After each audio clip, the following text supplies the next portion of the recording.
Talk about that. I run into people in those times of my day too, those chapters in my life. There's a guy, Steve. I go swim early in the morning and I see Steve regularly. And so we have a brief chat. And so my thought is, well, the next step might be, I wonder if he likes the same hockey team I do or whatever, to continue the conversation beyond that. What advice, how should we think about doing that, Rick? I think it's very important to think about friendship as an investment that we make. What you hear is that, after 2 years, these people are his best friends, but that's 2 years of regular interaction.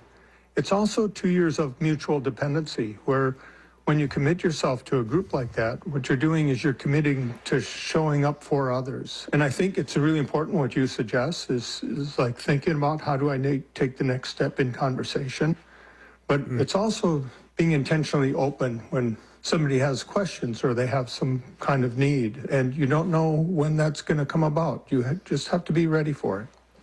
We have been talking about loneliness and third spaces and measurable ways we can improve our lives by connecting with other people with Ali Volpe, senior reporter at Vox, and Rick Kite, professor at Viterbo University and the author of Finding Your Third Place.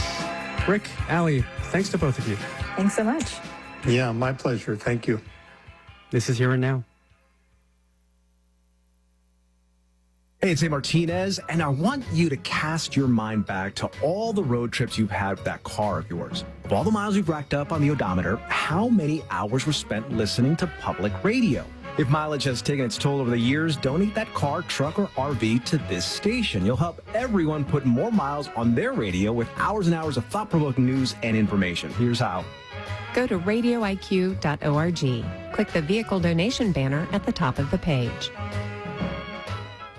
At the end of last year, Congress passed the largest overhaul of the nation's child welfare system, and no one noticed. Children in foster care are a non-issue in this country. We don't think about them. But this overhaul is huge, including significant changes to prevent parents from losing their children simply because of poverty. We'll shine a light on what's changed in child welfare. That's on the next On Point. Weekday evenings at 7 on Radio IQ.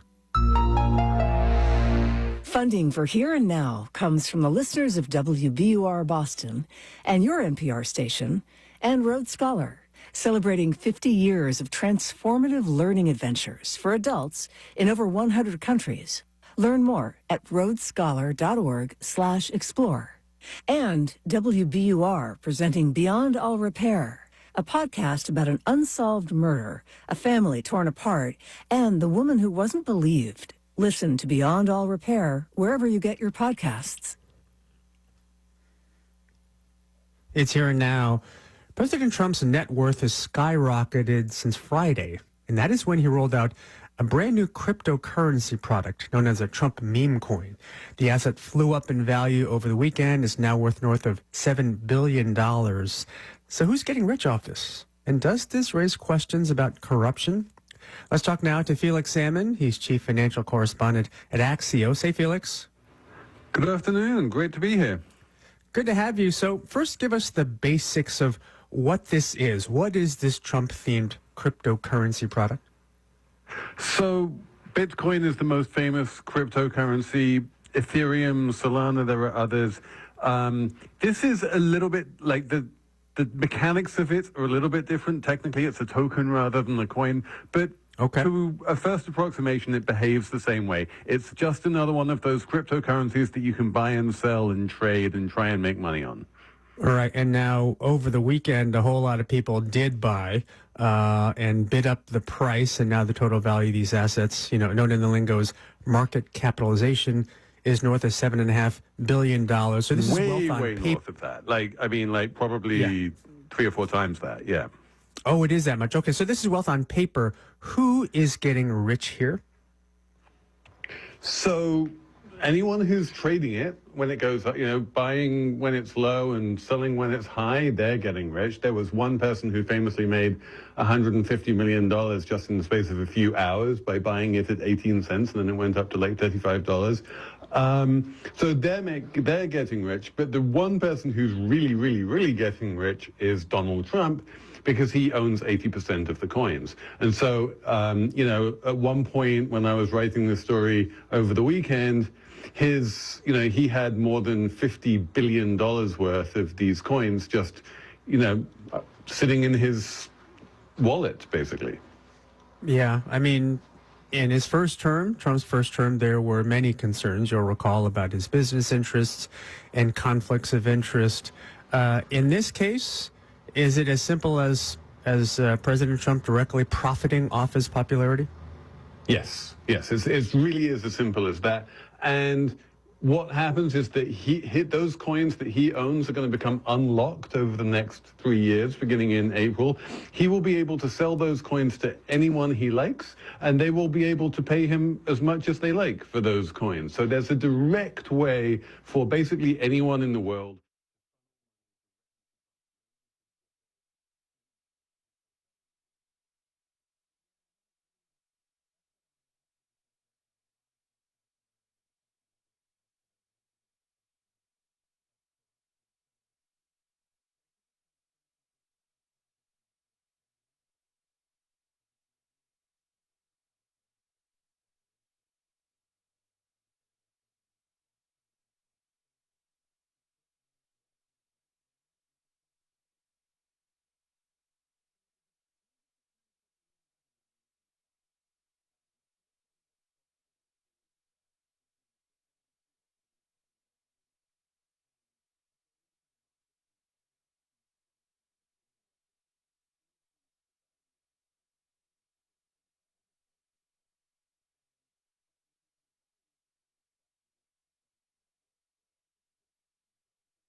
Good afternoon, everyone, and welcome to our January 21st, 2 o'clock p.m. session of Roanoke City Council.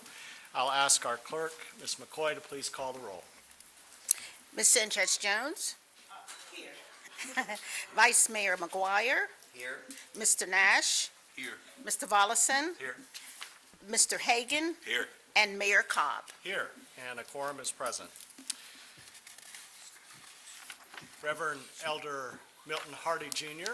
is here to deliver our invocation. He is the associate pastor at Greater Prayer Temple. Following that, I will lead our Pledge of Allegiance. I'm going to invite us all to stand, and then I have a moment of silence I'd like to offer before you pray with us.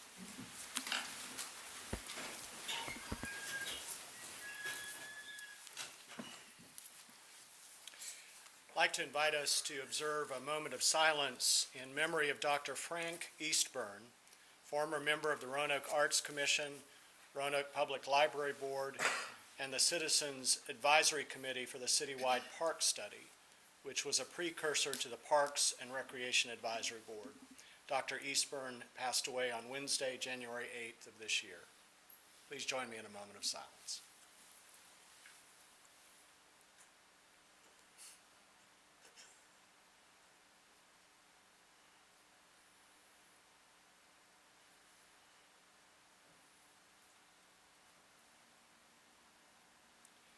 May his memory be a blessing. Thank you. Elder? Let us pray. Heavenly Father, we come before you with hearts full of gratitude as we gather in this chamber to serve the people of Roanoke. Thank you for the dedicated leadership of our current and new council members and for the vision and guidance of our new city manager. May your wisdom rest upon us as they work together for the good of our city. Lord, we look forward to a new beginning and a year filled with progress, unity, and hope. Let every decision made in this place reflect justice, integrity, and compassion. May we be ever mindful of the legacy of Dr. Martin Luther King, whose dream of equality, service, and love continues to inspire us all. Strengthen us to uphold these ideals as we work together for a future where every resident of Roanoke thrives. Bless this city, its leader, and its people. May your hand be upon us as we seek peace, prosperity, and the spirit of cooperation. It's in Jesus' name we pray. Amen. And amen. I pledge allegiance to the flag of the United States of America and to the republic for which it stands, one nation, under God, indivisible, with liberty and justice for all.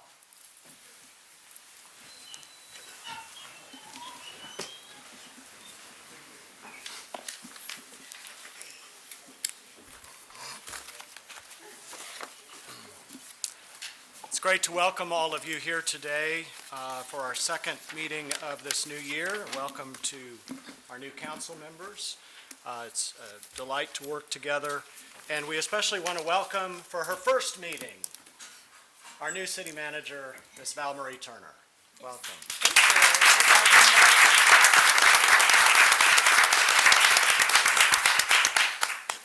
We have a couple of announcements before we get into our business today.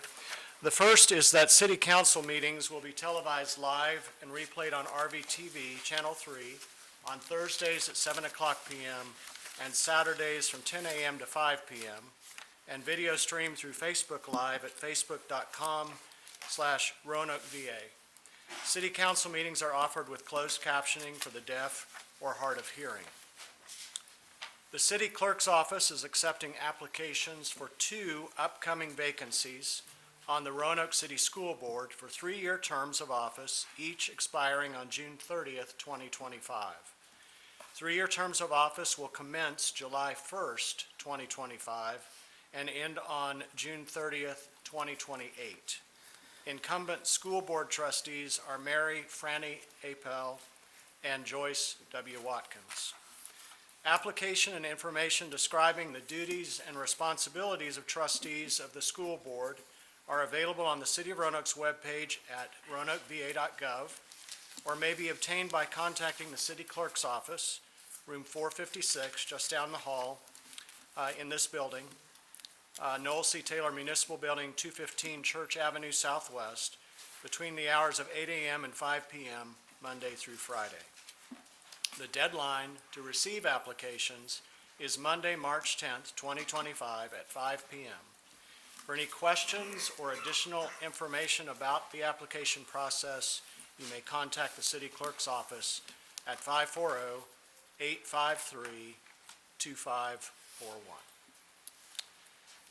We move on to our presentations and acknowledgements, and we do have a proclamation that I will come down to the podium to present, and I'll ask Katie Hedrick, our Inclusive Services Manager, to join me there.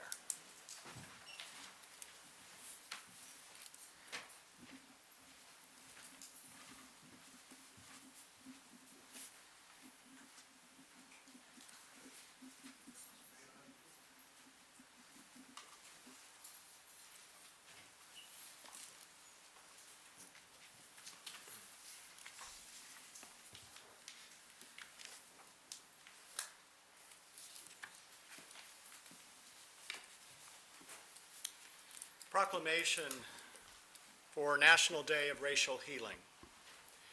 Whereas the City of Roanoke affirms that all people, regardless of their racial, ethnic, and religious group identification, skin color, or physical traits, deserve an equal opportunity to experience well-being in a just society and be full participants in our democracy. We acknowledge that we must work to address historic and present-day harms of racism, heal the wounds created by racial, ethnic, and religious bias, and build communities where all children can reach their full potential and thrive. Whereas all children have the right to safety, dignity, and humanity, and must be provided every opportunity to grow, learn, and flourish in a nurturing environment. Whereas every individual possesses the ability to learn, grow, and change, and build communities of accountability, care, and collective action. Whereas if we all dedicate ourselves to a process that brings individuals and communities to wholeness, repairs the damage caused by racism, and transforms societal structures into ones that affirm the inherent value of all people, we can bring about the necessary changes in thinking and behavior that will propel this great country forward as a society where everyone belongs. Whereas racial healing is a vital and crucial commitment to the educational, social, mental, and overall well-being of all our children, and whereas the City of Roanoke, in conjunction with others throughout the United States of America and across the globe, acknowledges the Tuesday following Martin Luther King Jr. Day as the National Day of Racial Healing, and urge all residents to promote racial healing and transformation individually and collectively as a means of working together to ensure the best quality of life for every child. Now therefore I, Joseph L. Cobb, Mayor of the City of Roanoke, do hereby proclaim that this city honors and recognizes Tuesday, January 21st, 2025 as the National Day of Racial Healing. That's for it.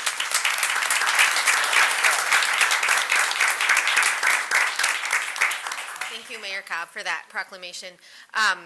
Tuesday, the day after Martin Luther King Jr. Day, as Mayor Cobb read, is recognized nationally as the National Day of Racial Healing. This is the first year, to my knowledge, that the city has acknowledged this, but it feels very timely and very important. I know we are doing a lot of work in the city to recognize the past harms of racism and also working forward into wholeness. I think that's important to mention, that it's not just about recognizing one group or another, but about bringing all of us together into a place that we can be whole and where we see our kids flourishing and thriving and meeting their full potential. So thank you for this proclamation, and thank you as council and new city manager for the work that you're continuing to do and to support to make sure that we are the most equitable city that we can be. Thank you. Go to the front. Thank you. Yes.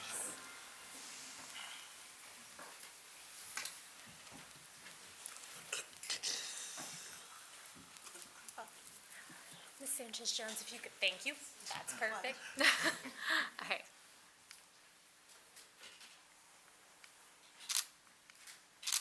All right, thank you very much.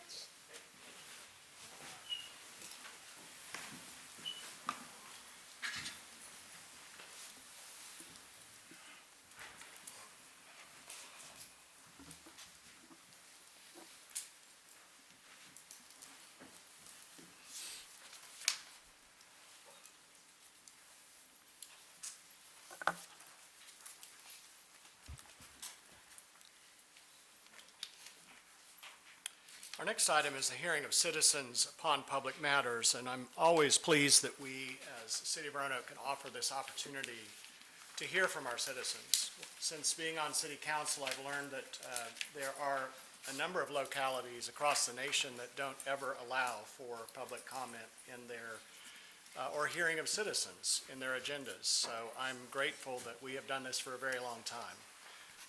This is a reminder that citizens can sign up to be heard during this time.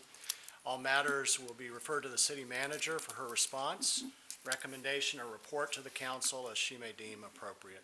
Madam Clerk, I imagine we have some citizens signed up to speak today. We do. We have 14. I counted, great. I believe it's 14. If you'll just call two at a time, I will be glad to. please. The first two, Martha Good and Reverend Dr. Amy Hodge.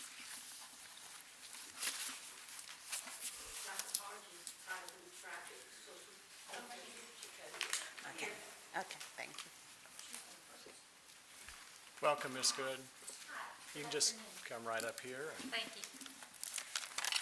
I am here today to speak on behalf of Trish White Boyd. I've known Trish for a long time, and I guess as all of you know, she used to be a part of City Council.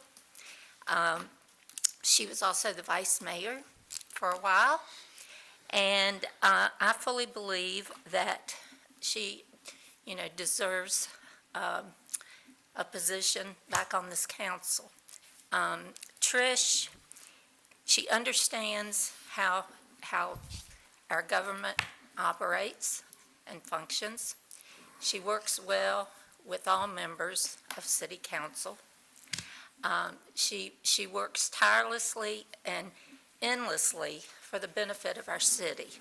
Not only has she been involved with City Council, but she's involved in many community organizations throughout the city. She's very well recognized. Some of her, some of the brief points of things that she's accomplished, she was instrumental in honoring Henrietta Lacks. I mean, here this woman has made such a major contribution to all of us throughout the world in the medical field. And there was little to no knowledge or recognition of her. And in less than a year, Trish organized private and public forums to raise over $140,000 to put the statue that we have out front in place. And, it was something that she really believed thoroughly in. And it goes a long way to say, what her ability is to get things accomplished. I should say that. In conjunction with that, and with many of you, Mayor Cobb and Mayor Lee and Anita Price and several others, she worked very hard to change the voting date from May. Who the heck knew there was an election in May? I've been a part of the city for my whole life. I'm not sure I ever made a May election. So, she worked very hard to get, and was really out in advance of other organizations or other states and other communities in getting that date changed to November, which tripled the voter turnout. It has now been adopted by the General Assembly.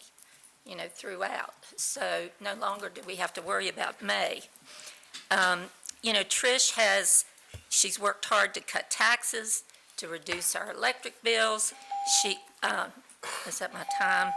To grow and protect our community through increasing jobs, reducing gun violence. She's worked tirelessly on those efforts, and protecting our children from human traffickers. So I really believe that with her accomplishments on and off council, she would, create some continuity with all the new folks, and she is able to work, across the aisles, as they say. So I'd like to really put my support behind her. Thank you, Ms. Thank you. I appreciate it. Mr. Vollison, how's your dad? Well, he's doing well. I will. He's getting a little bit of snow down there in North Carolina. Welcome, Dr. Hodge. Hello. Good afternoon, Mayor Cobb, Vice Mayor McGrath, City Manager Val Marie Turner. So glad to have you. To all of the members of the City Council. The Bible said, know those who labor among you. I serve as the pastor of Mount Zion AME Church for the last 18 years. I serve on the executive committee for the Ladies of Vision. I serve on the executive committee for the NAACP. I serve as commissioner on the Gun Violence Prevention Commission. I serve as the coordinator of 15 churches here in the Roanoke Valley and surrounding areas. I've told you all of that so you will know from the heart, from the place I come. I want to take this opportunity to advocate for Trish White Boyd to fill the vacant seat for City Council. She is a trusted voice in our community, and we believe in her ability to serve the persons in the Northwest community with integrity. She has vast knowledge and great experience in local government that could be most helpful to the elected City Council members. Experience is something that money cannot purchase, and it's so valuable for our community. She is reliable, relatable, relevant, and resilient. She is kind, courteous, and connected to our community. I would like to stand boldly and ask you that you would consider Trish White Boyd to fill the vacancy on City Council. Thank you, Dr. Hodge. All right, Madam Clerk, our next two, please. Our next two will be Dotsie Clifton and Laura Hartman.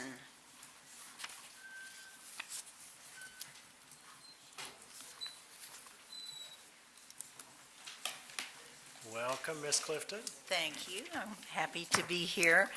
And I am also here to ask that council appoint Trish White Boyd to the position vacated by Mayor Joe Cobb. And first of all, it's just experience. I think that is so important. But there are other things about Trish that are valuable as well.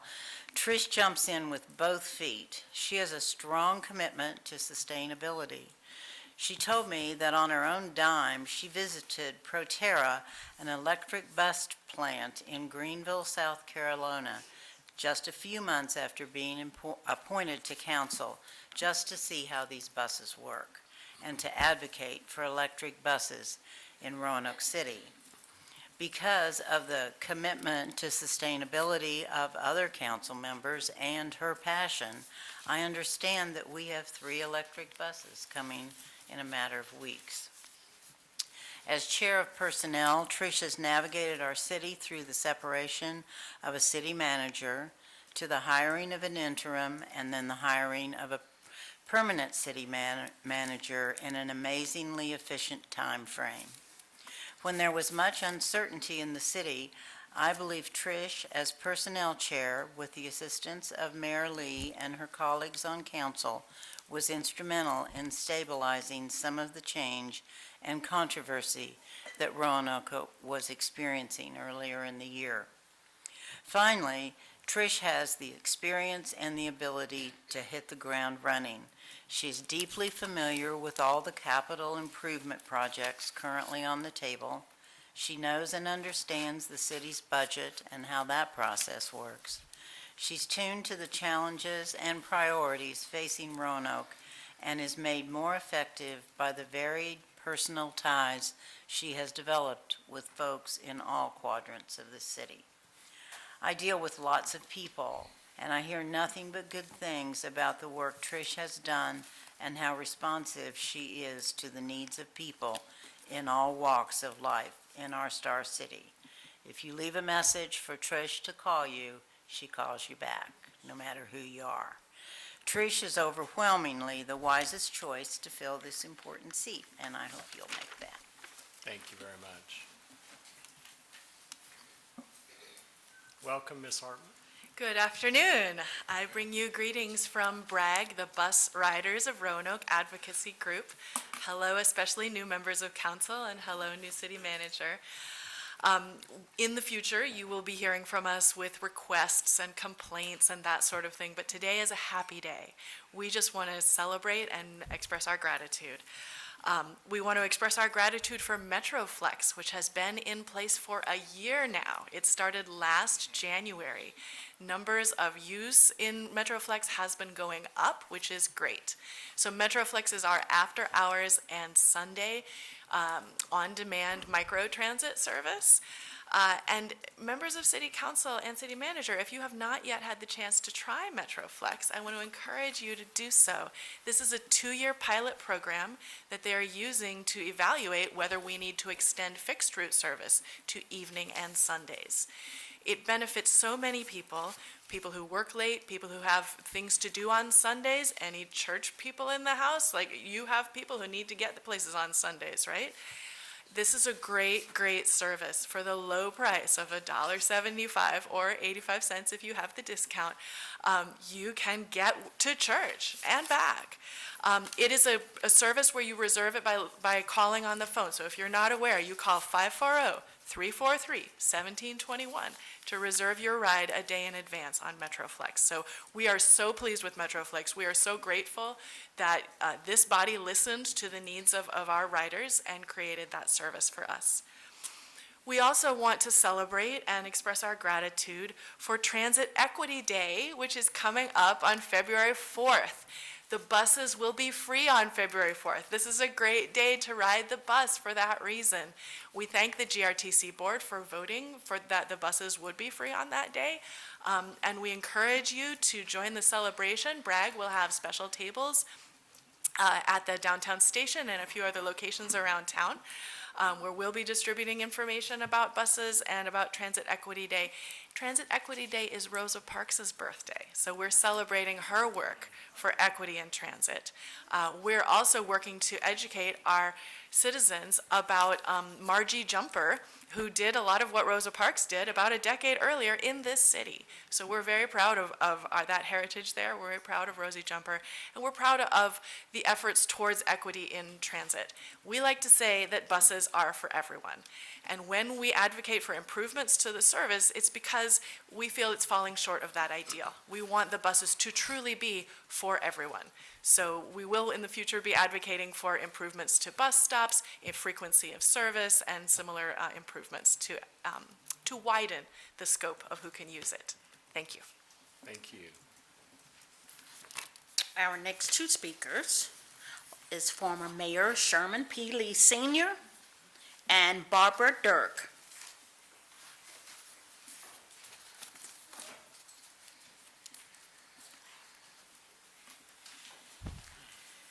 Welcome, Mayor Lee. Thank you. Looked like I was here a few weeks ago. But to Mayor Cobb, Vice Mayor McGuire, to members of City Council and our city administration, let me say thank you all for what you're doing and what you will do and the challenges that's going to come. But I stand here this afternoon in support of Trish White Boyd, and as I listen to some of the previous speakers, most of you know what Trish has done, and you've heard this, and some of the newer members may not, but she has a long record of service here, and I just want to go over a few things with you. But I wanted to get in line to request that she be appointed to Roanoke City Council for a term beginning January of 2025, ending December 31st, 2026. Having worked with Ms. Whiteboard during her time on council, which ended about 21 days ago, I can attest to her strong analytical skills, exceptional interpersonal abilities, and a deep understanding of fiscal matters, especially as it relates to the budgetary issues that you all will be faced with very shortly. And I think she can be a person that can really help in that area. Let me say that last year, when I appointed positions for committees, I asked that Ms. Whiteboard work with Mayor Cobb, Vice Mayor at that time, on two of the most important committees. They all are important, but two of them are extremely important, which is our Personnel Committee. And you've heard one of the speakers talk about the things that have took place this year in personnel, along with audit. And I was pleased with the work that she and at the time the Vice Mayor did, and they were probably the senior members here, and I trusted in them that they would move forward and keep us as a city in a solid position to go forward, and they've done that, and I'm proud of both of them, and I'm extremely proud of our mayor and the work that he's done, and I think we're in good hands in our city. We're in leadership as we go forward, and I want to say that, and just few, is that 3 minutes already?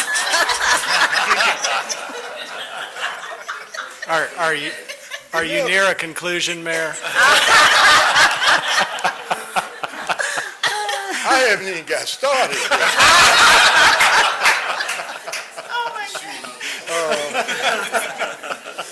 Is there a point of special privilege? Well, I know you're about to wrap up, so we'll let you wrap up. Okay, thank you, thank you. Let me just say, we won an All-American City Award back in last summer, and Trish was one of the persons that really made an impact for us nationally. Not only did we win the award, but her work as chair of the Equity and Empowerment Advisory Board, and her work talking about equity and diversity and inclusion made a significant difference. So much so that if you saw the Roanoke Times right after we got back, the judges in Denver stated that they were so impressed with what we're doing as a city, and Trish presented that, and it had an impact, and he stated that the cities that were there, and these judges come from all over the country, said that many of the cities need to observe what Roanoke is doing in regards to diversity and inclusion. And so that was important, and she did that so well that she was asked to go to the National League of Cities conference down in Tampa to make that same presentation.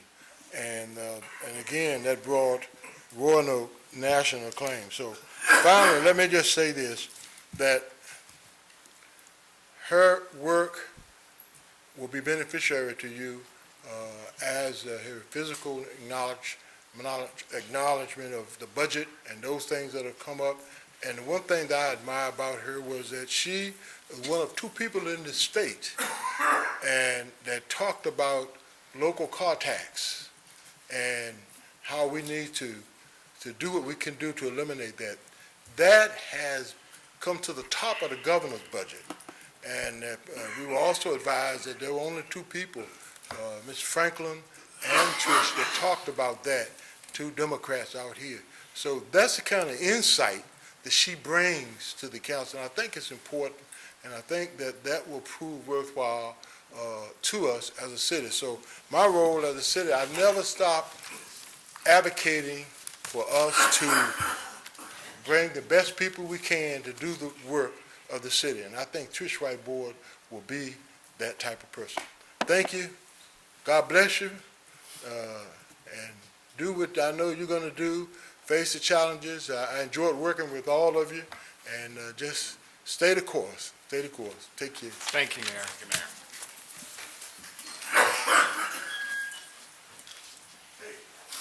Welcome, Ms. Dirk.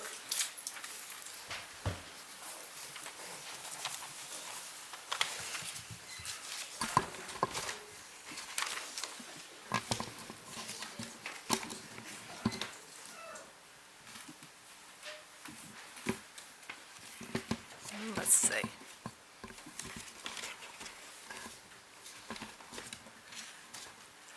I am Barbara Dirk, and I feel at a terrible disadvantage following the mayor, but I am here to talk to you today about the way forward. It was a fantastic weekend. If you attended the Saturday SCLC banquet at the Holiday Inn, we recognize Councilwoman Vivian Sanchez-Jones for her community involvement, for their Community Service Award.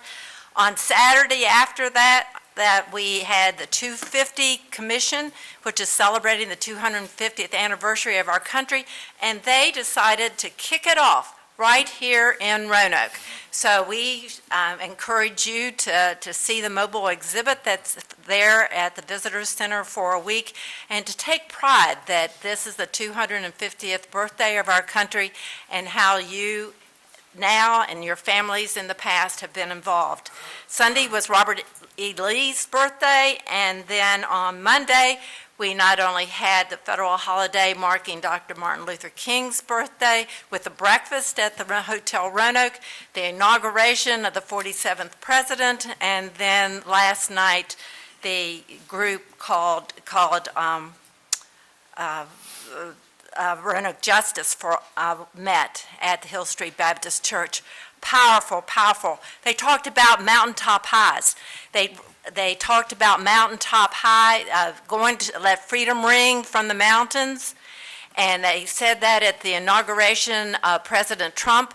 And last night we all recited "Let Freedom Ring," and they said, "Let freedom ring from Roanoke Mountain." I said, well, Roanoke Mountain's out by the Blue Ridge Parkway. So let's freedom ring from Mill Mountain. But maybe we could call that Roanoke Mountain because it has a star on top, and that star is visible from anywhere. I am for all of us being Roanokers. I believe that we as Roanokers can accomplish everything. I am on Team Roanoke. I encourage you to be on Team Roanoke because I believe in the power of Roanoke Proud. Never underestimate the power of a Roanoker. I'm going to read from the words of Dr. Martin Luther King. It's under the community of man. Many people fear nothing more terribly than to take a position which stands out sharply and clearly from the prevailing opinion. And then another quote, "Courage faces fear and thereby masters it. Cowardice represses fear, and it is thereby mastered by it. Courageous men never lose the zest for living, even though their life situation is zestless. Cowardly men, overwhelmed by the uncertainty of life, lose the will to live. We must constantly build dikes of courage to hold back the flood of fear." Faith over fear. Thank you. Thank you. The Edgar A. Guest poem I left for you was generated by artificial intelligence. Dr. Davis mentioned that on Saturday. Thank you. Our next two speakers, Dr. Brenda Hale and Suzanne Thornley.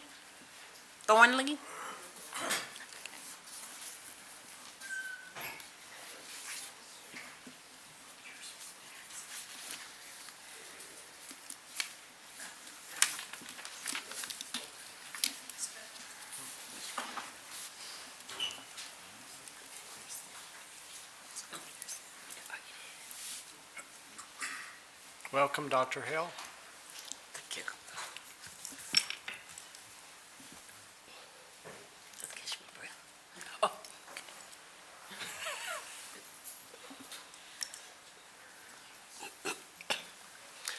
Good afternoon, Honorable Mayor, the Reverend Dr. Joseph Cobb, as we know, Joe. Vice Mayor Terry McGuire, and all of the city council members. You're looking young today and looking good today. And I want to say Happy New Year to you all.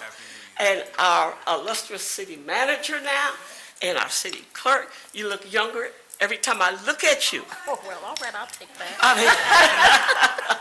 And our city attorney, and all in attendance today.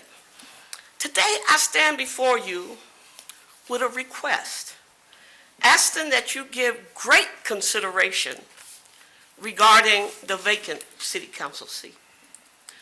Mrs. Trish White Boyd was the second African-American female elected to the Roanoke City Council. Her service has been one of great integrity, credibility, and with the utmost professionalism. There was never a doubt about how much she cared about our 8-time All-America City and our constituents. She is a minority business leader, an accomplished entrepreneur, well known throughout the Roanoke Valley, the state of Virginia, and now across the nation. We know that having a diverse council has gleaned a trajectory that has moved Roanoke City forward. She has played a significant role in that success. Today, I do believe that this current council can see the value of having a balanced, seated council. I offer up another aspect also for your consideration. That is institutional memory, not amnesia. Memory and consummate experience and knowledge of this honorable position. She has all of that. We know that as an African-American woman, hard work is not a stranger to us. It takes great strides to get a seat at the table. And we readily accept the challenges of the position and will be an asset, not a hindrance to the mission. When you evaluate her, you will quickly realize how outstanding she is. I know that this current council wants to make an excellent decision, and I know that her name should rise to the top when everything is taken into consideration. Yes, her name is Mrs. Trish White Boyd.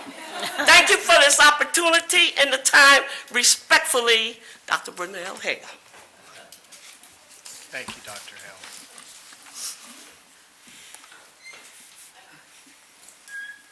Welcome, Ms. Thornhill.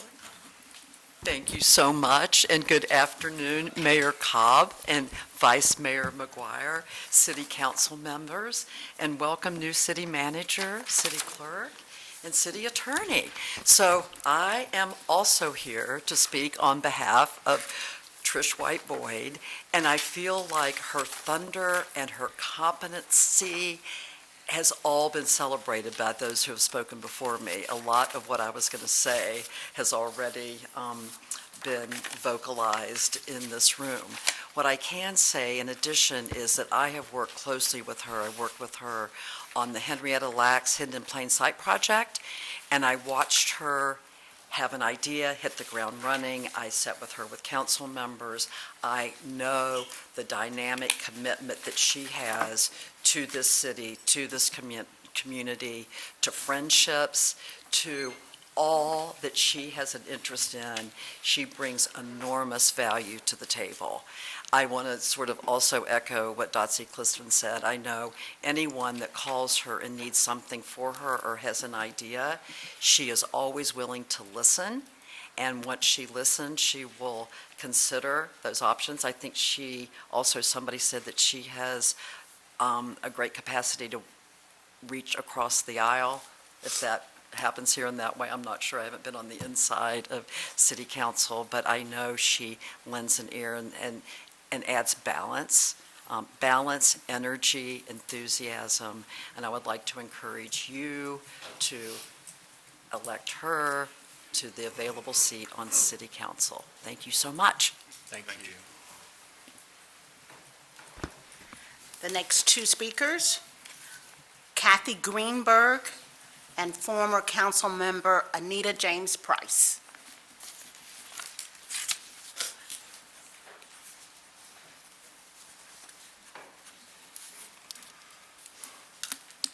Welcome, Ms. Greenberg. Okay.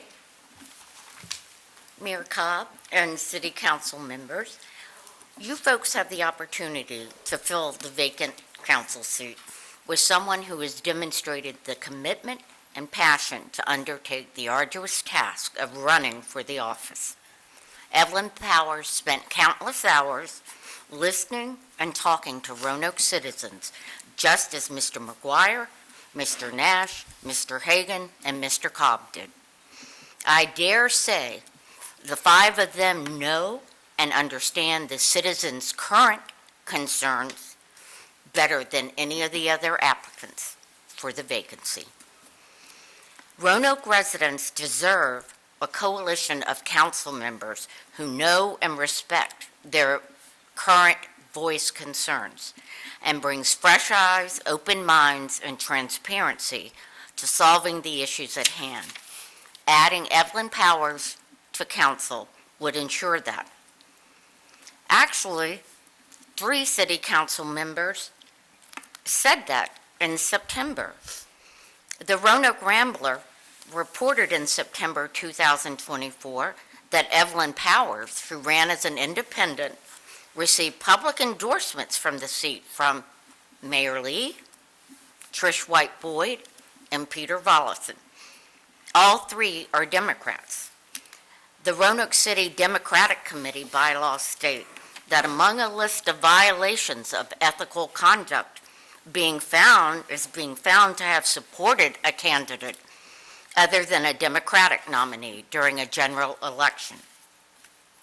It appears that a conduct violation was worth the risk because these folks felt so strongly that Ms. Powers should have a seat on council. Mr. Volleson's endorsement is still public on his Facebook page. Evelyn Powers received over 13,000 votes and came in 4th in this past election. She is the people's choice to fill this vacancy democratically. It is crucial for council to respect the voices of its citizens. Please do the right thing and appoint Evelyn Powers. Thank you. Thank you.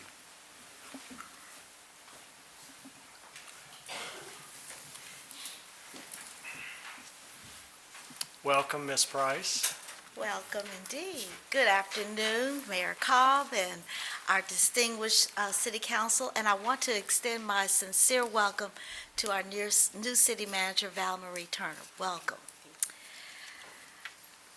I am very happy to stand here before you, and I just have a couple of nuggets of knowledge I want to impress upon each of you. Having served our star city for 13 years, I'd like to offer what I have found very helpful in deliberating for our city. My personal prayer before each council was just this: seek first for understanding. That reminder assured me during tough decision-making, and each of you are now faced with making your own tough decisions and facing some very challenging times. And to that end, I am here to recommend selecting the Honorable Trish White Boyd to fill the vacant council seat. Trish has the experience, background, relationships, respect, and passion to serve our city once again during this transitional time of our local city government. Now, I call this council transitional as we have just welcomed our new city manager, and there are 3 newly elected council members. Having that prior knowledge and experience that Trish represents provides that sense of stability. And you've already heard and you should know of the many accomplishments that Trish has already done. And I know personally a little bit about that need to have the ability to hit the ground running. And that is one of the descriptions when I was appointed back to council in 2022. And it happened again more recently in 2024 when former councilman Bez Fitzpatrick was appointed. So, as we begin this new year, I extend my very best to each of you, and I stand ready to help you any way I possibly can, except for filling that seat. And I leave you with my prayer. Seek first for understanding and allow Trish to help you to achieve just that. God bless you all and stay encouraged. Thank you. Our next two speakers, Robin Deering, and I have a repeat there, Molly Deering.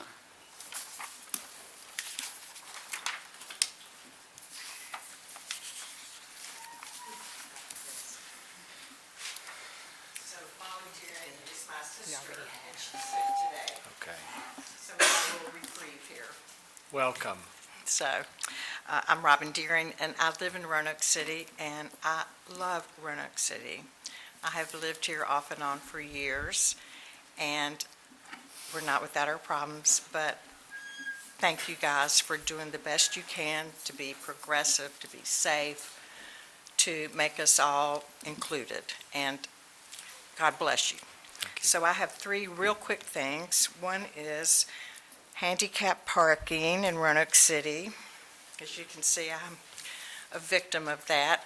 I have no doubt that Roanoke City is ADA compliant because you have to be and you will be. But one of the deterrents for supporting Roanoke City is the parking downtown. And if you're handicapped like me, there are 3 spaces on the Roanoke City Market. One of them is on Salem Avenue behind the Taubman Museum. I cannot walk that far. I want to walk, but I can't. There's 2 more in front of 202, always taken, not always by handicapped people. So I know y'all hear parking ad infinitum, but it's one thing to be ADA compliant, but it's another to do more than you're required to do. And people my age, we have more and more disabilities. I would come downtown much more frequently if it were more accessible. I'm not afraid to come downtown. I support downtown. We come often. My husband does not want to come because of the parking.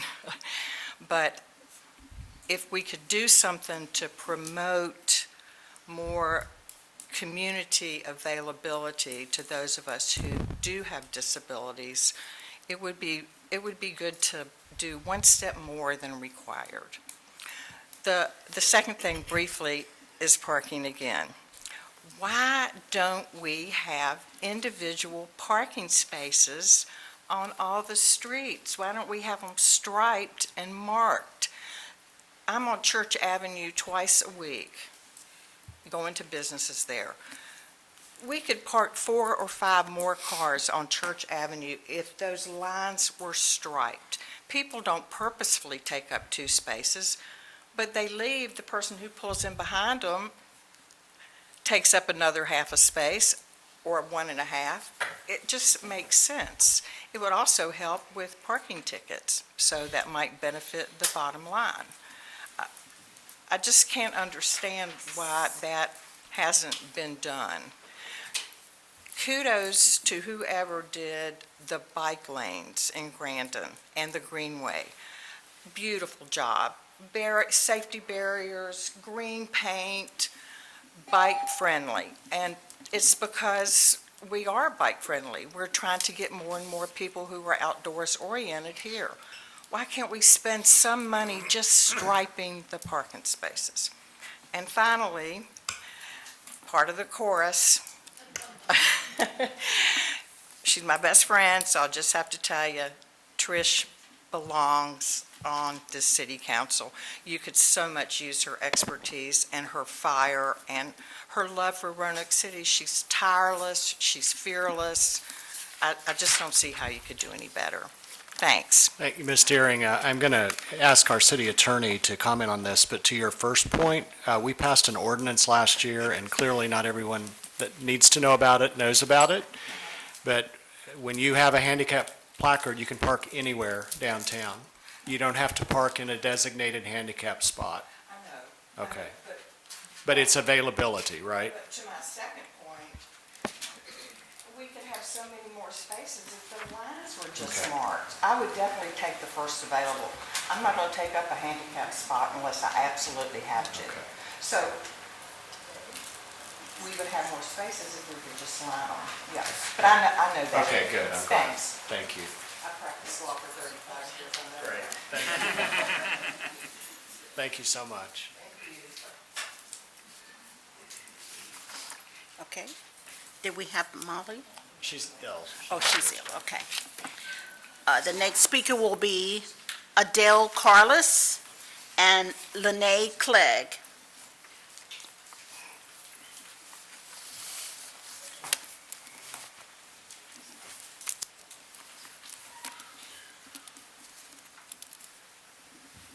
Welcome, Ms. Carlos.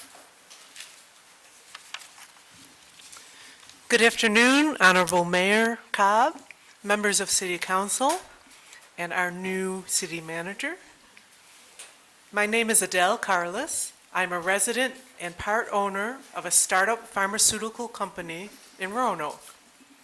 Thank you for this opportunity to address this assembly. I wish to endorse Evelyn Powers for appointment to Roanoke City Council. As our previous treasurer and tax collector, Ms. Powers has demonstrated excellent financial skills and accountability to the city. In handling the city's budget, Ms. Powers was in the black over $200,000. From her track record as a responsible treasurer, I believe that Evelyn Powers will support bringing businesses into Roanoke. Business can and will provide a significant portion of the tax base in contrast to squeezing the residents. Over 70% of the city's budget for 2024 was derived from local taxes, such as real estate, personal property, and sales tax. The loss of businesses in Roanoke, including Norfolk Southern, Advanced Auto Parts, Freight Car America, GE Energy, and several others, has not been balanced sufficiently for employment or for revenue by the biotech sector. Finally, I believe that Roanoke's residents would strongly support Evelyn Powers' suggestion to establish a citizens' council to provide them with the opportunity to express their views about decisions made by the City Council. Such decisions can have a long-lasting and profound effect on their lives and the property and the future of their city. In sum, Evelyn pursued her campaign with everything she had. She has a track record and an initiative to work for the interests of our residents and our business community, what's left of it, and the financial health of our city. Again, thank you for the opportunity and for your kind support of appointing Evelyn. Thank you.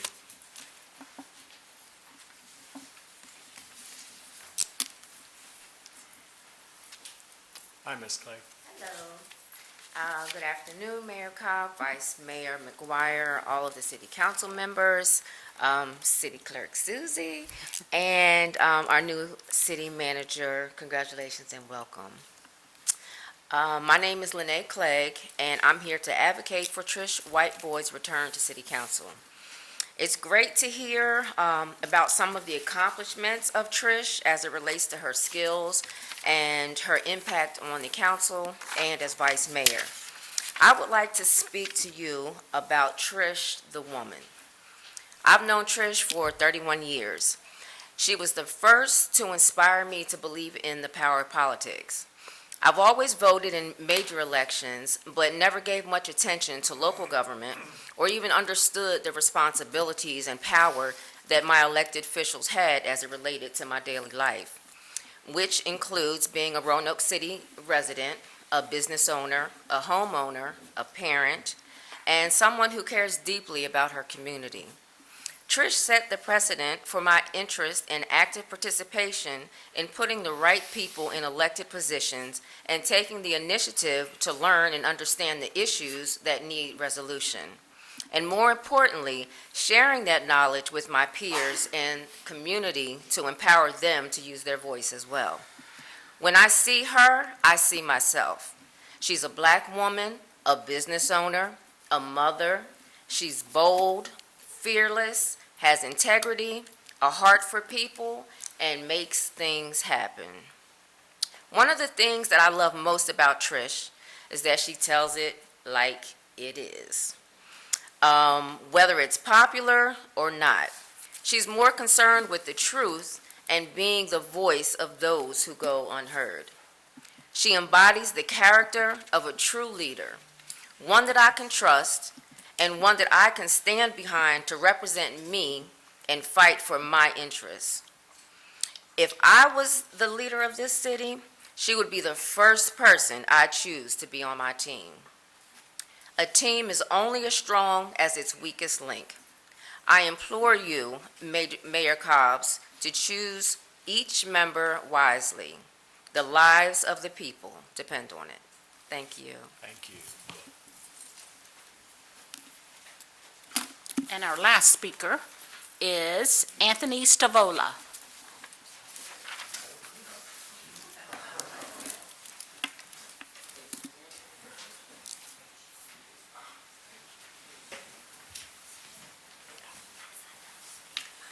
Welcome, Mr. Stavola. Well, thank you. And welcome to our new city manager. While we may all have different views on other issues, we all welcome you. So I'm glad to have you. Mayor Cobb and members of council, we have had a lot of people talking today about the vacancy on city council and how it should be filled. Each of you sitting up there, either very recently or in the not too distant past, went through a process, our democratic process.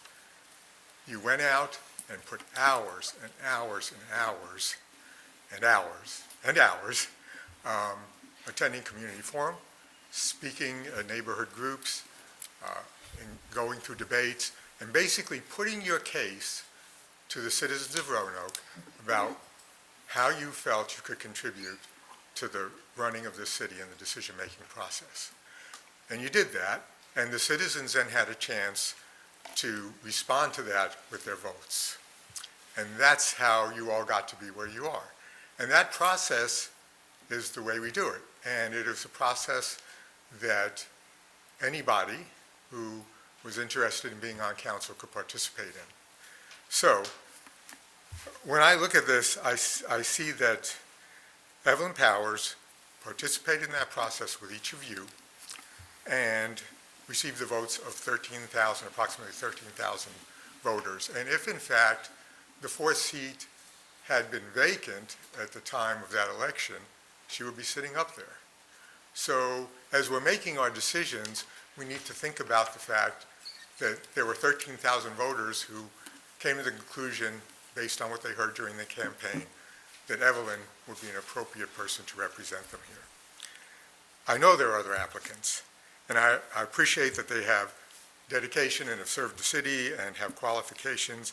However, Evelyn committed to running that campaign and doing that campaign, all the hours that were involved, the resources, and others who were interested in either continuing or coming on to council had that same opportunity. So we have to think about the fact that they didn't do that. And I think that needs to be in consideration. Evelyn has over 40 years of service to the city. She can also hit the ground running as we're facing challenges in school systems, housing, economic development, and other areas. And I don't want you to just take my word for it. During the recent election campaign, our Respected and former Mayor Lee was quoted as saying, "I do know Evelyn, and I'm inclined to support her. Evelyn, to me, brings some things to the table that are needed." And Mr. Volleson, as we already mentioned, you were quoted as saying, "Also vote for Evelyn Powers. She has great knowledge and experience and will be an asset." And Ms. Sanchez-Jones, at her retirement, I believe you were quoted as saying, "I hope and pray that we will work together again." So, at least that was reported. So, I encourage you to follow the endorsements of those 13,000 Roanoke voters. Thank you. Thank you. Mayor Cobb, Yes, we have one excuse more. me, we have one more that signed in online, and we hadn't received that, but I'm sure it's at the office. So that's Dejuna Osborne, former council member, Ms. Osborne. Kind of turning into a city council reunion tonight. Welcome, Ms. Osborne. Thank you so much. Thank you, Ms. McCoy. I hope that technology is in my favor and that what I did do is complete. Thank you. Good afternoon, Mayor Cobb, Vice Mayor McGuire, members of City Council, Ms. Turner. It's a pleasure to be here with you today. And to the newly elected council members, thank you so much for your courage and willingness to serve the citizens of Roanoke, and congratulations on your winning campaigns. Thank you for the opportunity to speak with you today on behalf of the Honorable Trish White Boyd and the process of appointment to fill the vacant seat. Like any other matter brought before council, this appointment is a matter of the business of the city. It is not a special election, and it is not a continuation of the previous election. As with other appointments to commissions and boards, the process of inviting and reviewing eligible applicants is established and a routine matter of business. We heard Mayor Cobb make the announcement at the beginning of council inviting members to apply for the board, for Roanoke City School Board. And we, the citizens of Roanoke, have elected you, our esteemed members of council, to make this decision on our behalf of this appointment, and in so doing, to hold both the institutional knowledge of the ongoing work of our city with the vision of what will result in the most good for the most people. Today, you have the opportunity to move seamlessly into the next phase of work on behalf of the citizens of Roanoke with the appointment of Trish White Boyd. With the institutional knowledge she brings to this council, informed decisions that require decisive action can proceed. Decisions pertaining to the ongoing development of the $50 million viscose plant redevelopment in Southeast that will elevate all areas of our Star City. This project began during Trish's tenure on council and was wisely shepherded by then Councilman Cobb and Councilman Volleson, along with former city manager Bob Cowell. Further business of the city will include continued allocation of the $60 million of ARPA funds. Then Vice Mayor Trish White Boyd presided as vice chair, along with then Mayor Lee as chair, along with the citizens of Roanoke, to make important decisions about the best use of these funds for our city. Trish White Boyd is the applicant who uniquely possesses both the institutional knowledge and the vision shared by each of you to take decisive action that will continue to make Roanoke City the best place to live, work, and play. Thank you so much for your stewardship and your leadership of our city. I'm grateful for each of you. Thank you. Thank you. Thanks to everyone who spoke today. We really appreciate and value your input. Moving on now to our consent agenda. And all matters listed under the consent agenda are considered to be routine by members of the City Council and will be enacted by one motion. There's no separate discussion of the items. However, if discussion is desired, the item will be removed from the consent agenda and considered separately. Do have an item that I'd like to have added to the consent agenda. If I can have someone make a motion for to adopt the amended consent agenda, and that's related to an additional closed meeting pursuant to Section 2.2-3711A7 Code of Virginia as amended, to consult with legal counsel regarding a certain legal matter requiring the provision of legal advice by the city attorney. So moved. Second. Second? Second, all right. Thank you. The motion before us is the amended motion the motion to amend the consent agenda to include this additional closed meeting. Madam, motion was made by Mr. Volleson, seconded by Mr. Hagan. Okay, will you please call the roll? I will. Ms. Sanchez Jones? Aye. Vice Mayor McGuire? Aye. Mr. Nash? Aye. Mr. Volleson? Aye. Mr. Hagan? Aye. And Mayor Cobb. Aye, and the consent agenda is adopted.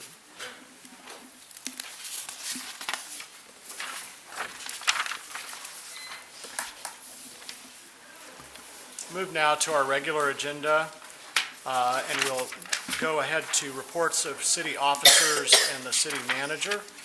And we do have a briefing this afternoon, and I'll invite our city manager, Ms. Turner, to please introduce the briefing.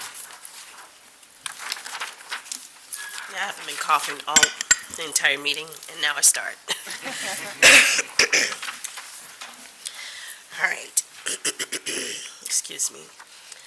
For 7A, acceptance and appropriation, that's where we are, correct? Yes, 7A, or prior to 7A, it's item number 7. Oh, I don't have any briefings at this The time. real estate. Okay, I don't have that one on mine. Okay. Okay, I'm sorry. Mayor, Vice Mayor, and members of the City Council, please allow me to present to you Mr. Bratton. Mr. Bratton has prepared and will be sharing with you a presentation on the reassessment of real estate in the city. My apologies. Welcome, Mr. Bratton. And feel free to introduce any of your team who's here with you today.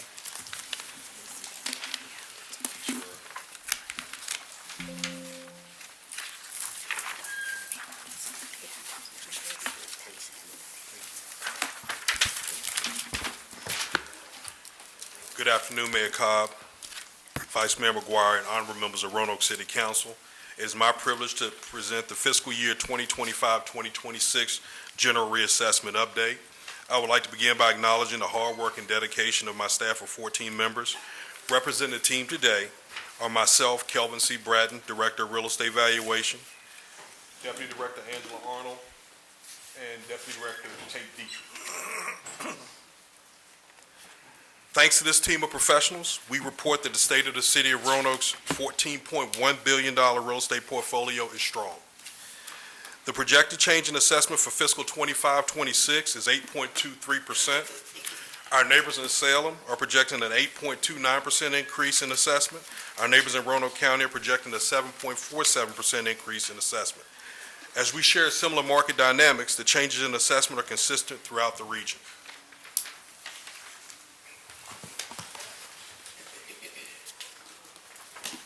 Here, we'll show again our projections for fiscal 2025-2026 real estate. Assessment projections are 7.59% of reassessment, 0.64% of new construction, a total increase of 8.23%. The value among property type percent increase is 10.92% among single family, 8.07% among multifamily, and 3.2% among commercial, again comprising the 8.23% overall. Our history of projections are as follows.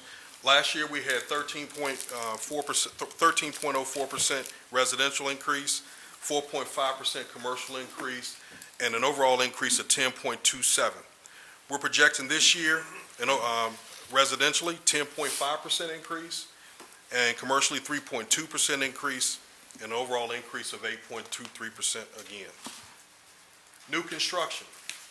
We've discussed this before, is the most beneficial way for us to expand our tax base. In 2024-25, we realized $97,250,400 in new construction. We're projecting $68,737,600 in new construction in 2025-2026. The residential median sale price and volume of sales are as follows. We had an increase of 11.8% in median sales price from $214,475 to $239,950 this year. And our valid sales are down a little bit, 1,158 sales, down to 952 sales. Our entire staff actually vetted 2,365 sales last year. In the process of vetting those sales, every sale was inspected, physically inspected. We interviewed buyers and sellers, and we reviewed court documents in order to make sure that we were validating those sales properly.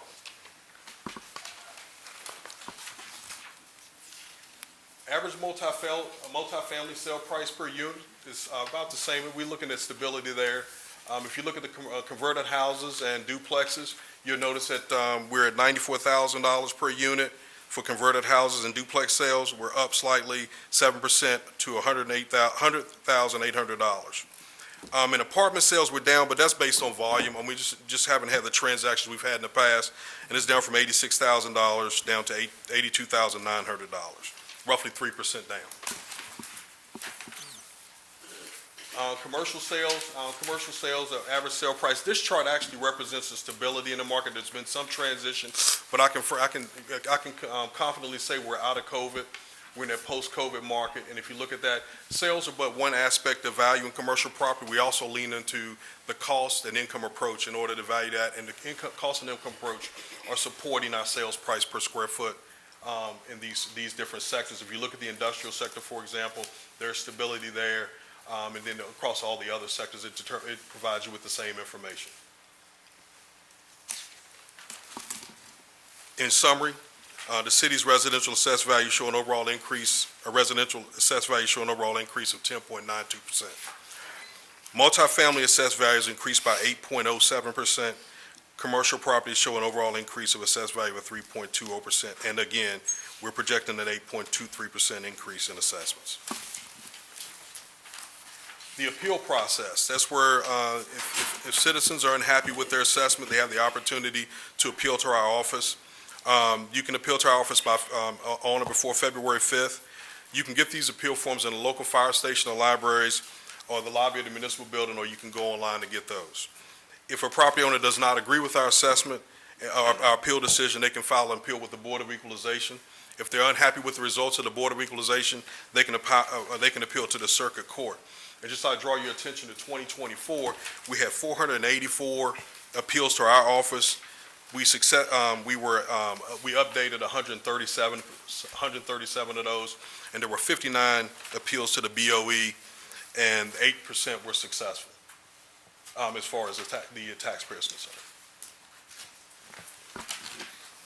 These are tax relief programs available to our citizens. They're the elderly tax freeze, disability tax freeze, and veterans tax relief program. Those are administered in the Commissioner of Revenue's office, and you can contact Mr. LaFountain's staff for information on that. As far as the real estate status, we have the real estate tax abatement program, land use program, solar energy abatement, and energy efficiency programs. Those can be reviewed in our office. And as part of the 2025 calendar, we're going to be going out into the neighborhoods to talk with citizens. We'll have this information available when we meet citizens in the neighborhood meetings. And if anybody out there would like us to attend a neighborhood meeting, please contact our office. Leading those efforts is Deputy Director Angela Arnold, and she'll be the one you point of contact for that program. I'm going to take a pause at this point in the presentation and ask if there are any questions relative to the presentation. Mr. Hank? Yeah. For the purposes of helping the public understand, can you go over a brief overview of how your team generally assesses the value of a property? Yes, sir. If you go, we'll talk a little bit about how we evaluate. If you remember earlier in my presentation, I talked about the sales. We vet over 2,300 sales. In vetting those sales, we determine whether or not the sales are valid. If the sales are valid, they go into an analysis that allows us to determine whether a property appreciates or depreciates. There has been a time in the city where we've gone down on value, very rarely. If you think about real estate as your single greatest asset, very seldom do you want your asset to go down. It's one of the things that on the other side of this, when you don't think about taxes, you'll realize that the single greatest investment most people make are in their homes, and you want to see that appreciate. I'm confident in saying that with us, we're vetting 2,300 sales. We're in a unique position to determine what the level of appreciation is. I can tell you that we're consulted, or we're contacted by private real estate appraisers, real estate agents, mortgage companies, and lenders to talk to us about what values are. And that's just what we are. That's our level of expertise. If they don't contact us directly, they use our GIS system. All that information is vetted by your appraisal staff. We go out court, we inspect 25% of the city every year. We're on a 4-year cycle. Now, for transparency's sake, with COVID, we had to take a little bit of a break because it just wasn't safe for us to be out there. But those efforts are going to be reinvigorated this year. So that's pretty much how we develop assessments. Thank you. Anybody else? Any Other other questions? Just a couple of follow-up questions, Mr. Bratton. Thank you for this information. We frequently, when the assessments go out, we frequently hear from citizens who are concerned, and the concerns are multifaceted. One is, I don't think any of our citizens are concerned about seeing their property values increase. For some, it's related to the level of increase, and recently it's been fairly substantial over the last 3 years. And there seems to, I think there's a little more clarity now, but all council has responsibility for is setting the tax rate. We can't determine the values. Can you talk a little bit more, you started with Mr. Hagan's question, but you have a real estate assessment toolbox. Yes, sir. Can you talk a little bit more about how these values are established and also the comparative with other communities? And I say that because tax rates vary in different localities, and they vary for different reasons. I'll come back to that, but if you could talk a little bit more about Yes, sir. that issue, that'd be I'm gonna go forward a little bit in a presentation to kind of go to the illustration that you're discussing. One of the things we did in developing sort of an understanding, I know that people struggle with what our role is in developing assessments. And so, our staff was, kind of came together last year when Ms. Lauer left and just decided that, she was so artful in explaining, assessments. So we thought we would take a lot of that and turn it into something where everybody could understand. The city of Roanoke, the staff in general, in the state of Virginia code provides that we assess property at 100% of market value. That's the code. I mean, there's nothing we can do about that. That means that every property out there should be assessed at 100%. The next thing is the Department of Taxation actually reviews our assessments every year for report to the General Assembly to determine what our assessment sale ratio is. That assessment sale ratio has implications to the school board formula for students, the composite for school board formula for students, and then our share of the Public Service Corporation revenues, tax revenues from our public service corporations. That's just a quick blip, and I'm happy to explain it in detail if you want to, because it gets involved. The other aspect of that is you have 9 appraisers in our office that are all licensed. We're all subject to certain two standards, professional and ethical standards, and then a methodology. And those things, that represents that box that we're in as an assessment office. So it's pretty difficult for us to get outside that box and just do subjectively what we are able to do objectively. And that's the dilemma for us as a staff. I know that's tough. I mean, we do get the calls. One of the first calls I remember as a young appraiser was a lady who had been divorced, and she was holding on to her property, and she was in my office. I was 25 years old, and she was upset about the assessments going up. The wisdom in that moment for me was Mr. Clater coming in and directing her to his office, but then coming back and later on explaining and telling me that it's a pretty difficult situation to be in. So we're not without understanding. It's just that our job is so defined, and it's just we try to help folks understand it. If anyone wants to know about their assessments, call our office. We're happy to talk with you about them. We've actually helped, especially when it comes to a residential team. We've actually encouraged them to help people develop and appeal to their assessment. It's just the fairest thing to do because the expertise resides with us. So that's one of the things we're doing in helping people. We're not without understanding during these times. It's just that's the market. That's all we're doing is we're tracking the market, and that's what the code provides for us to do is 100% of market value. And so I do understand the dilemma that our citizens are facing, and that's not lost on me or my staff. The best thing we can do is if you feel like you can't sell your property for what we have it assessed for, please call us, come in, we'll walk you through the process. We're happy to do that. Yeah, thank you. And in addition to the sales information that you look at, I know one of the other factors is also supply and demand. It's Yes, sir. inventory. Yes, sir. And we know in the city that we have a deficit of Yes. housing. Yes. And when we don't have the supply, when we don't have the increased inventory, that also affects values. We see prices going up. As soon as houses go on the market, they sell. Many of them have cash offers. Yes. So there are a number of factors at play here. The other thing I wanted to share was, and you might be able to talk a little bit about this, when we are looking at our budget as a city, one of the realities that we face, and this is just one example, is one of our big ticket items in our budget is our infrastructure. It's our roads. Yes, sir. It's transportation, paving, sidewalk repair, any related improvements, building a new bridge. For certain localities within Virginia, VDOT covers the cost for those. That's true of the counties. It's not true of the cities. So all of those major expenses are line items in our budget.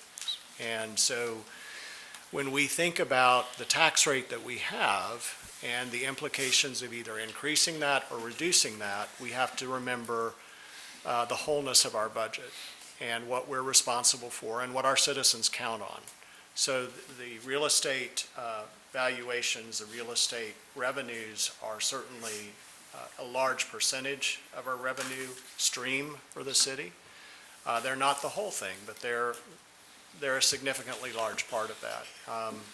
So I just encourage us as citizens to remember that when we get those assessments, however we may feel about them, they are multifaceted. And our property is one of many properties in the city, and we have a wide array of decisions that we have to make. So I think all of us on council are aware of the burden that people feel, whether they're renting or whether they're owning, or whether they're property owners and may have to pass that cost along to their tenants. And we're also at times feeling the burden of how do we present a balanced budget that's responsible, that reflects good stewardship of our dollars. So that's some of the tension within which we work as a council and how this, I think, fits into that puzzle. Yes, sir. And it's all cyclical. I mean, just like you said, I mean, if you look here in the history of assessments and projections, if you look over the last 20 years, you'll see that these things transition. One of the things that's sort of a reality for citizens now, and even a characteristic of the market, is interest rates have been up. And so you have folks who are going into a cycle with the natural evolution of home ownership is, 6 to 7 years, people cycle out. One of the issues is that with interest rates being up, you have people within that threshold of, do I trade in a 3 3/4% interest for a 6.5 or 7? And then they pretty much, and so you're starting, that's one of the things when you speak to supply and just a lack of it, it's just not a natural turnover as it has been in the past. So we're seeing that, and that's one of the things between a lack of, the lack of supply and increased demand, we're seeing, that's why those prices are up there. The other thing you're noticing too is with the transition in the residential market is that the competitiveness of these real residential in particular, the competitiveness is almost kind of gone where list prices are starting to be the price of, people paying list price before. When you had interest rates low, there was intense competition. You had escalators in residential contracts. That's usually a phenomenon of commercial. You had escalators in there where folks would say, hey, anything over $20,000, I'm going up to $20,000 max, and at $5,000 increments, I'll go up. And that actually, put those houses considerably above what they would normally. So you're seeing that kind of walk away. That's kind of leaving the market now. So you're starting to see prices, kind of moderate. So it's good. If the citizens want to know anything, we're seeing things stabilize, and that's a good thing. You'll be able to kind of get back in your mindset. You get back to those years of 3, 5. Well, I don't want to predict that. I better be careful. But you get back to the day where it's moderate. We've had the last 3 years have been really tough, but like I said before, we're looking at the market, and it's just at that point for the last 3 years, there's been nothing to say different, and even this past year. So it's moderating, and I'm kind of hopeful that these things will balance out. Well, and just one, and while this is up, one thing that might be interesting to add to this, just for a reference point, is the tax rate. The current tax rate that we have, $1.22, has been that rate since 2015. Yes, sir. So if you look at this chart, you can see the fluctuation. We can also see that, if we were to overlay inflation, how that's affected pocketbooks, in addition to household expenses going up, the city doing business, those costs have gone up significantly too. So it's all interrelated. So I just wanted to try and paint a bigger picture for understanding as to how you not only get to this process, but the process we go through and how we try and balance the concerns of taxpayers with delivering the essential services we want to deliver. Yes, sir. Other questions or comments? You're thinking. I'm always thinking. I'm good. All right, thank you, All right. Mr. Bratton. Well, I have one more thing I would like to bring up. At this time, I'd like to introduce the City of Roanoke's Finance Director, Margaret Lindsay. She's going to talk about this slide here. It's normally something we incorporate every year. All right, thank you.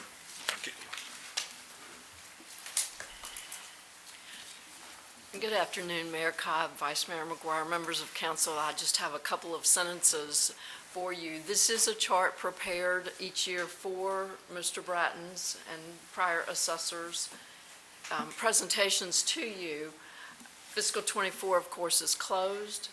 I do want to point out that these amounts are only for the current year real estate revenue. It does not include any delinquencies. So when you think of real estate collection or real estate revenue as a whole, we would need to add those two together. But to be consistent, we did want to just show the estimated revenue based on the valuations presented for fiscal year '26 would be the $129,129.72, as shown in the dark gray bar. If there's any information that you would like further, or as you consider such matters, we'll be happy to bring it forward. Our first budget presentation to you all will be with the first February meeting. So if there are specifics or non-specifics, we'll be happy to work our presentations around that. Thank you, Ms. Lindsay. Questions, follow-up questions for her? Thank you very much. Thank you all.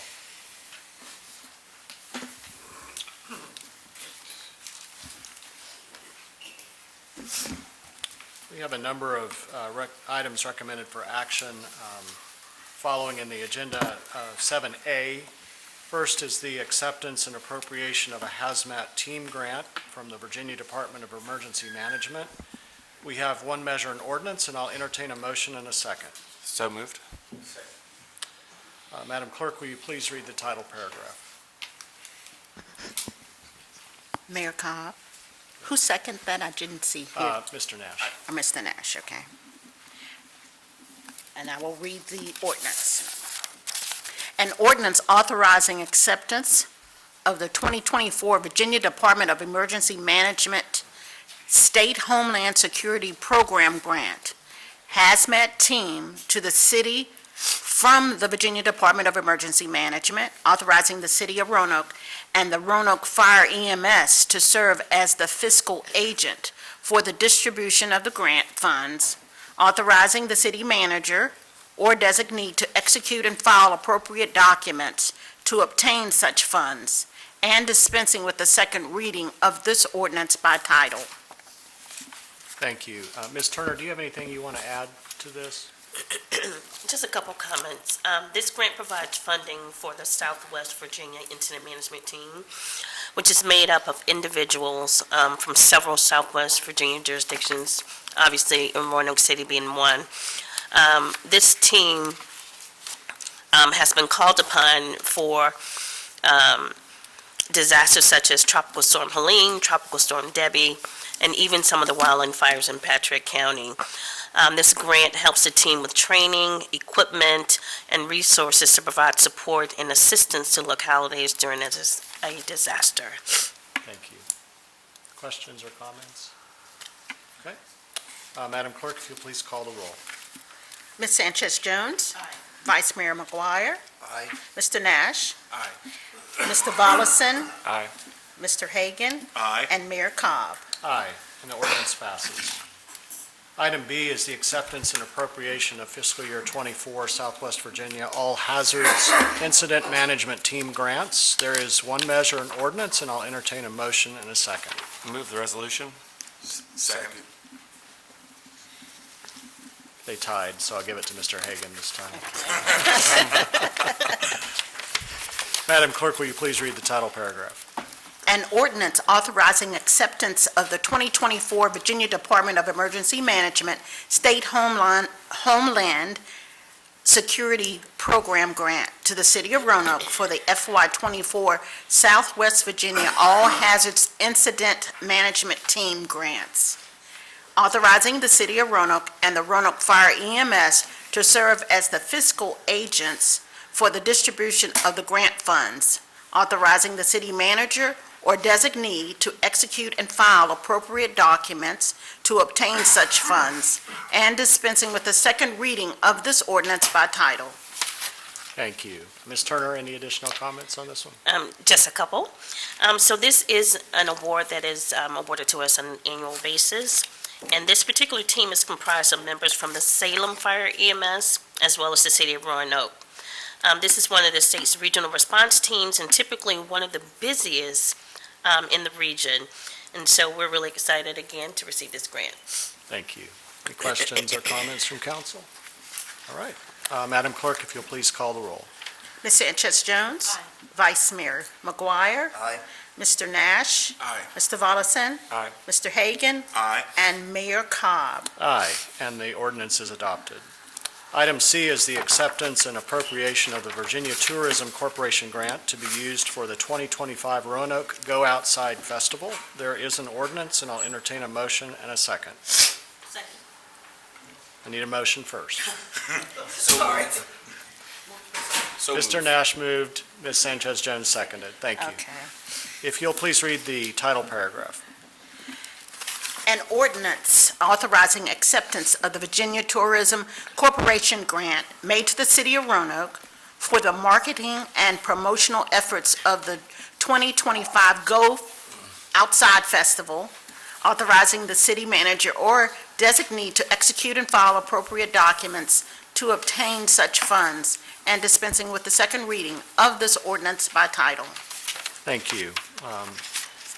Do you have any additional information on this one? I do. All right.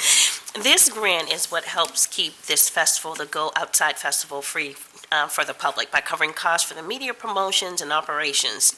This is the third year the festival has received this funding, which is crucial for its growth and continued success. Thank you, and it continues to grow. Continues to grow. Yeah. Any questions or comments from council? Mr. Hagan? Just how happy I am to see this, especially Go Fest, because outdoor recreation is so important to our region, so. Thank you.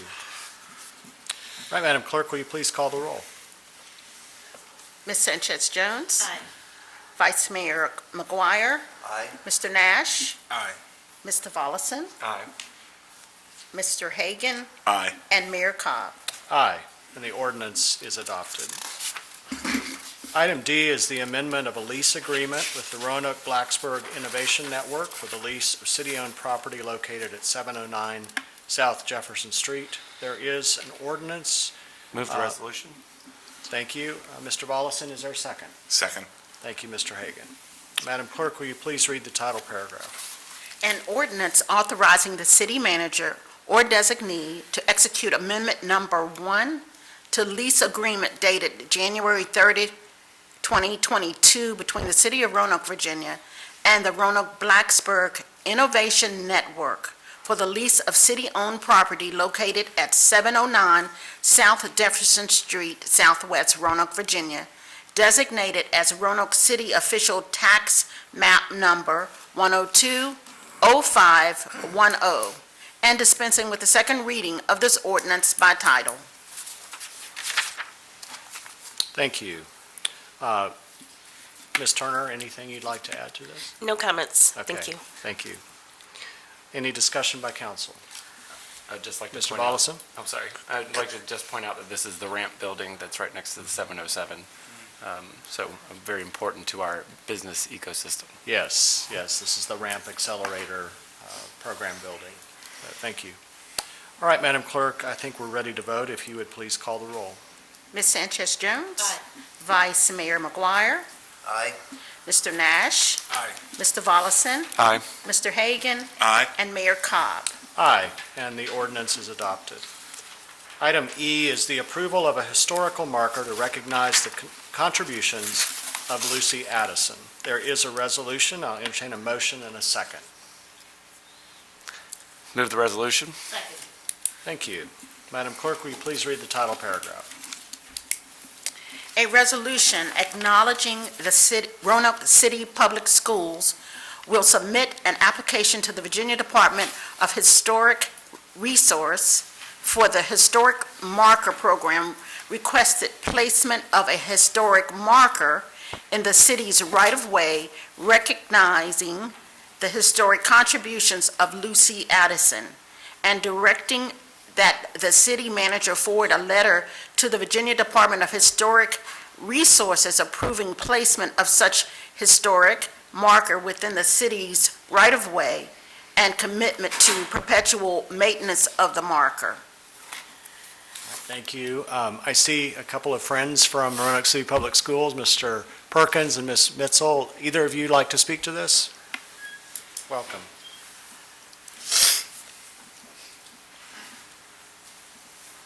Good afternoon, Mayor Cobb, Vice Mayor McGuire, members of council, Ms. Turner. Thank you for your consideration, and thank you for city staff for their help throughout this process.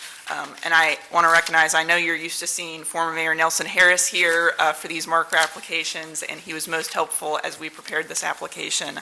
But I'm here today on behalf of Roanoke City Public Schools and the Roanoke City School Board, who has already approved this application.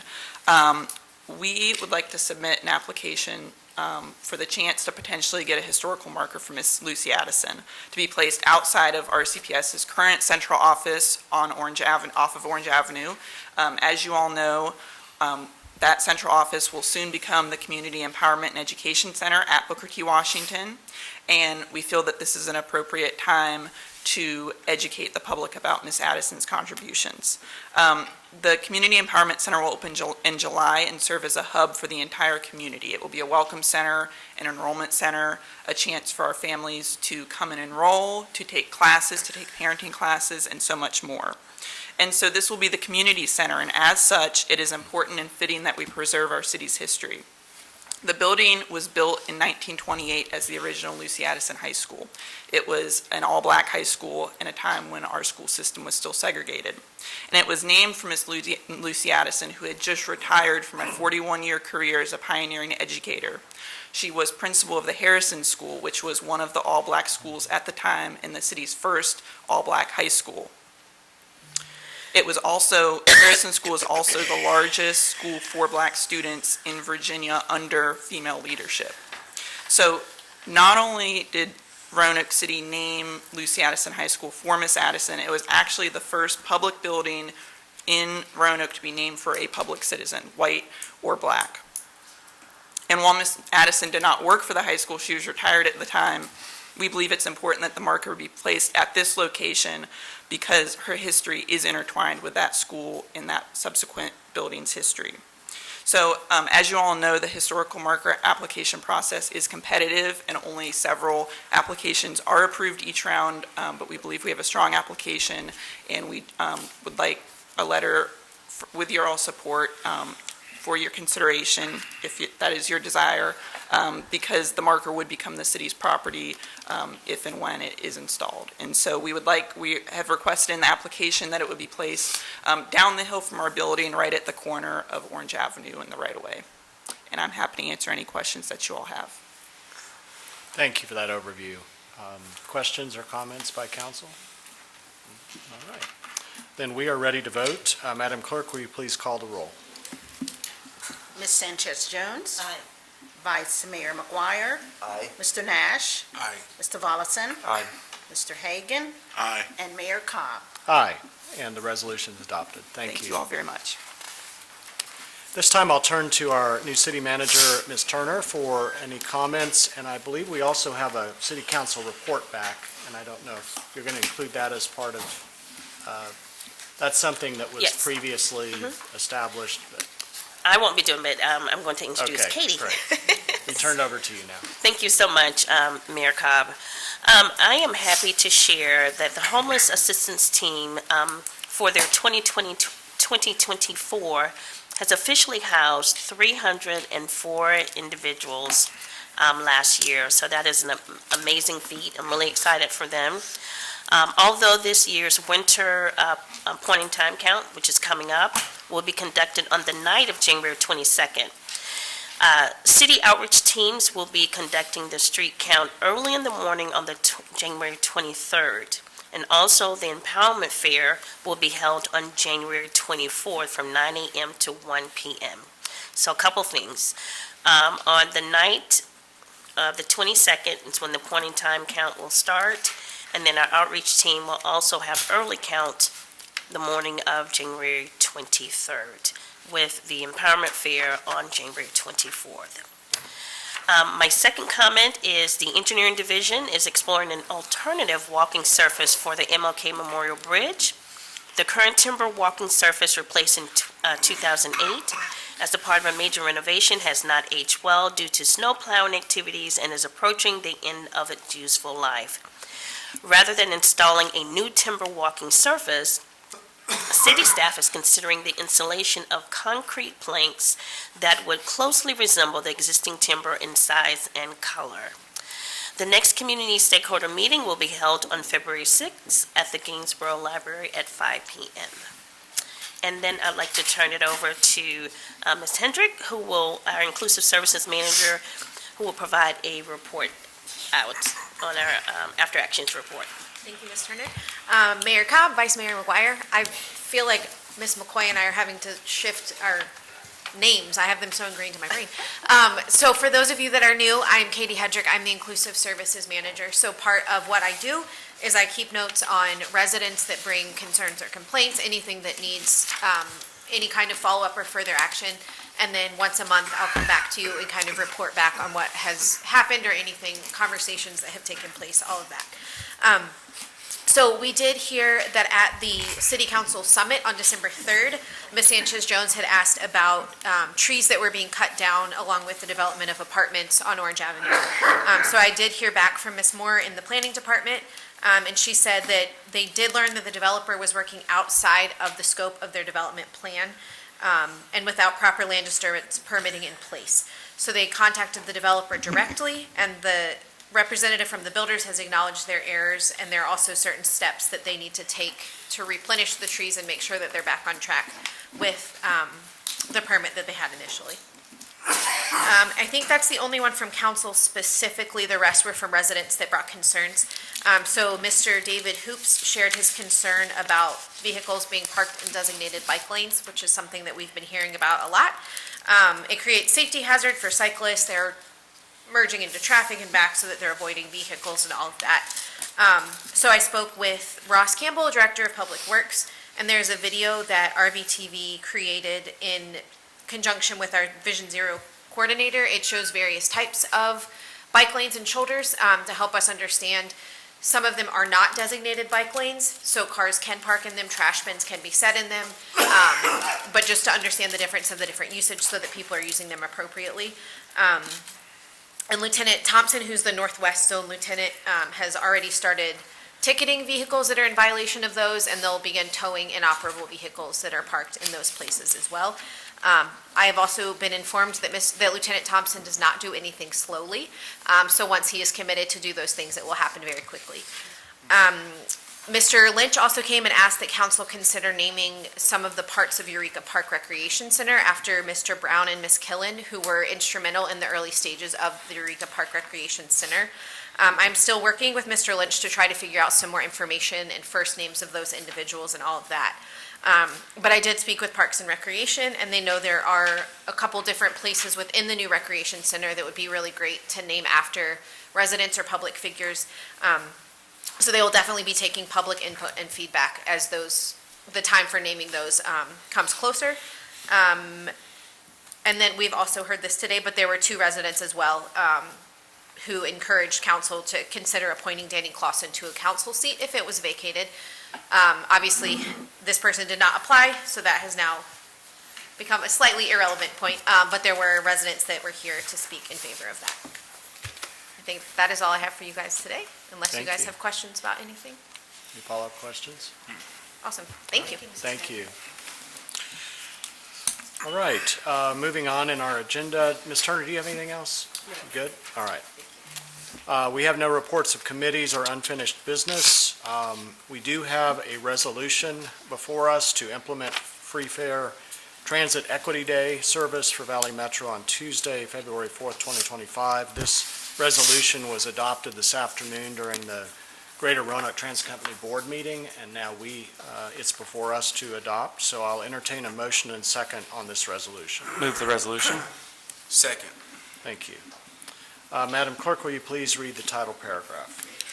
A resolution approving and affirming the action taken by the Greater Roanoke Transit Company doing business as Valley Metro to implement fare-free Transit Equity Day service for Tuesday, February 4th, 2025, and authorizing the city manager to take necessary action to accomplish such fare. Thank you.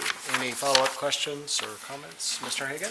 Yeah, would it be possible for us to get data on if there's any increase in ridership specifically on that day as a result?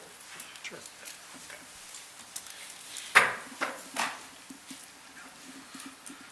We can actually do that for any of our fare-free days, yeah.